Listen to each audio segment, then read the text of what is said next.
Matbaacılık zaten şu an için yani bitme noktasına gelmiş durumda. Van için diyorum tabii ki. O da Türkiye genel için de öyledir. Ama Van biraz daha tabii ki sıkıntılar içinde. Çünkü sonuçta burası uzak yer, mahrumiyet bölgesi dediğimiz yer. Çünkü burada kağıt üretimi yok. Malzeme dışarıdan geliyor, İstanbul gibi bir yerden geliyor. Geldiği zaman bunun işte nakliyesidir, maliyeti yüksek çıkıyor. Yüksek çıktığı için de maalesef fiyatlar da bir de ekonomik krizden dolayı fiyatlar bayağı yükseldi. Özellikle kağıt fiyatları, kimyevi maddeler, boya vesaire bizi çok zor duruma bıraktı. Şu an yani e-fatura da bizi bayağı şey yaptı. Örneğin önceden 50-100 cilt fatura bastığımız kişilere şu an maalesef 2 cilt, 3 cilt diye bir bastırıyorlar. Bir de kağıt fiyatları çok yüksek. Özellikle mesela biz geçen yıl 15-20 lira olan kağıt fiyatı şu an 96 lira. Haliyle esnaf da müşterilerimiz de eskiden mesela 20 cilt, 40 cilt, 100 cilt vesaire yaptıkları işleri şu anda mesela 2 cilt, 5 cilt gibi yapıyorlar. Çünkü fiyatlar yüksek. Fiyatlar bağlı olduğu için haliyle matbaacılığı orada bazı sıkıntılar yaşıyoruz.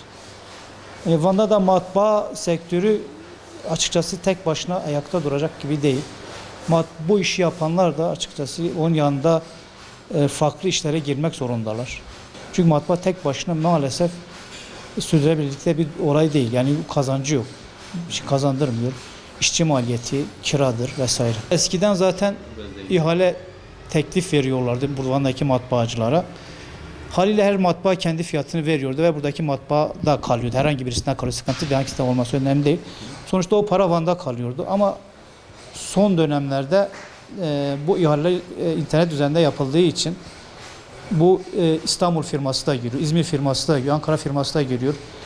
Hayli onlara rekabet etme gücümüz, şansımız yok. Çünkü bizim hani dediğim gibi uzak olduğu için nakliyedir vesaire ek bir maliyet getiriyor. Maliyet getirdiği için fiyatları maalesef yüksek tutmak zorundayız. Çünkü bir şey kalmıyor yani. O yüzden dışarıdaki firmalar çok uygun fiyata tutup buradaki işi alabiliyorlar, götürebiliyorlar. Beklentimiz odur ki buradaki resmi kurumların sadece Van'da bu işi yapan matbaacılara herhangi birine vermeleri veya onların içinde teklif almaları daha uyguna gelir. 2008'den önce matbaacılarda yıpranma payı vardı. Boya hepsi kimyevi maddeler.